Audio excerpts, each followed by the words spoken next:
All right, welcome to the second video. What I'm going to go over on this video is the solubility table and how to work out what compounds are present when the reaction occurs and how to work out if a precipitate is formed. So again, these examples are taken out of your workbook, but I'll go over how to figure out if they're going to produce an insoluble compound, which will be a precipitate. So the first step is we've got a copper sulfate, which is added to sodium carbonate. So what we want to do is we want to switch the second part of those compounds over. So we now have copper carbonate.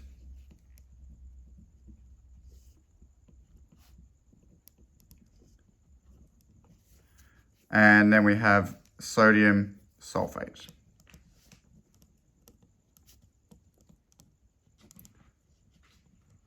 So that's the first step for all these kind of questions, is we need to basically rewrite it as what the new compounds will be. We then have to consult our solubility chart, all right? And this is an essential part of working out these questions. Now, all we have to do is we basically take the second part of that compound and we look at the carbonates. Now, when we look at the carbonates, we come down to here and we look at the compound and we see there's a carbonate right there. What we need to check is if it's going to produce a soluble compound. Now, being soluble would be CuCO3, and we can't see a CuCO3 on here. So if it's not on this table here, if it doesn't fall under this category here of the soluble compounds, it must be in this category here, and vice versa. So we can't see a CuCO3 here, which must mean it falls into this category, which must mean it produces an insoluble compound.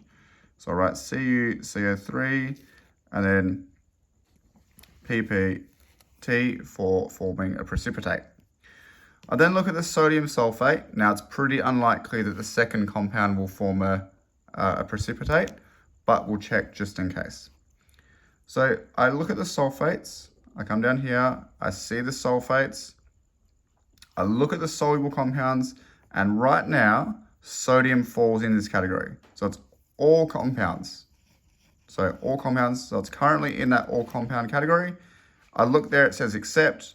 So I look over, and that's silver sulfate, calcium sulfate, barium sulfate, and lead sulfate. Clearly none of those are sodium sulfate, so this one there will be soluble.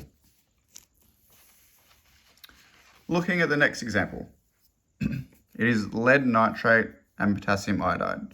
So my first step is to switch the two there, and I rewrite it. So it'd be less lead iodide, and then potassium nitrate. So first step out the way, and what I'll do now is I go onto the iodide, I consult my solubility chart, which is here. I look at the iodides, so right now lead iodide is definitely falling in the all category, so it is in this category right now, except for silver iodide and lead iodide. So lead was in this category until we saw here, because it comes under that exception. So lead iodide is right there, which then means that this would be producing a precipitate. And we write it as PbI2. And again, we check that the potassium nitrate is going to be soluble or insoluble. It's highly likely to be a soluble compound. So potassium nitrate, I look down here on my nitrates, it is NO3. So all compounds for nitrates are soluble, and then none are insoluble. So it must be in this category, which must mean it is soluble. So this one there is tick because it is soluble. Moving on to the next one. Sodium hydroxide and nickel chloride. So again, my first step is I switch these compounds around and I rewrite it. So sodium chloride, and then I have nickel hydroxide.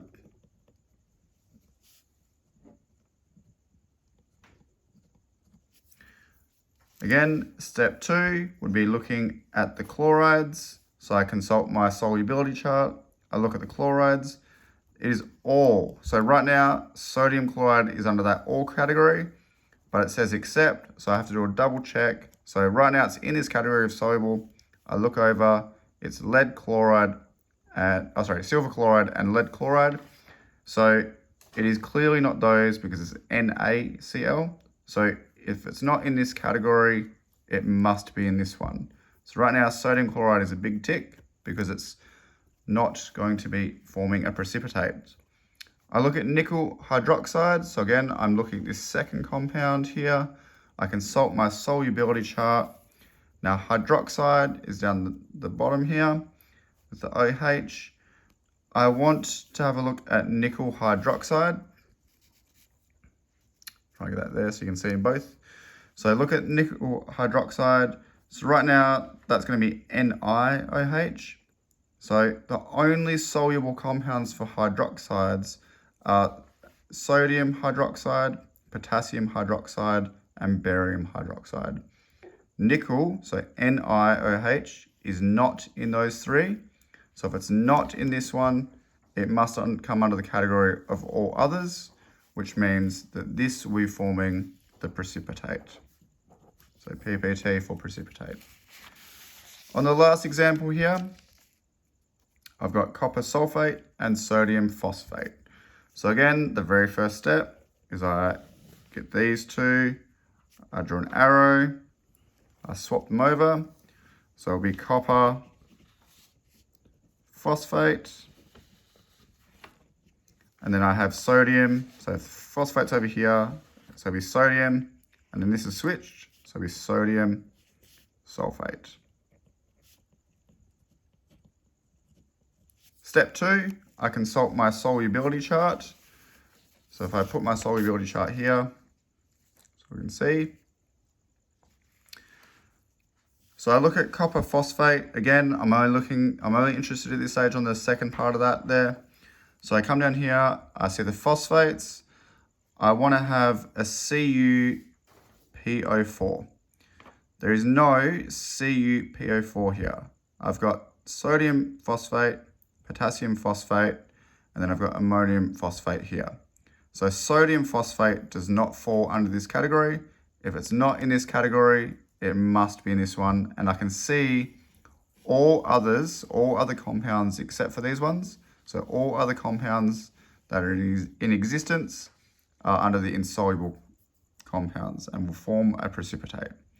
So I write PPT. Sodium sulfate is obviously going to be under the sulfates. So I look at this.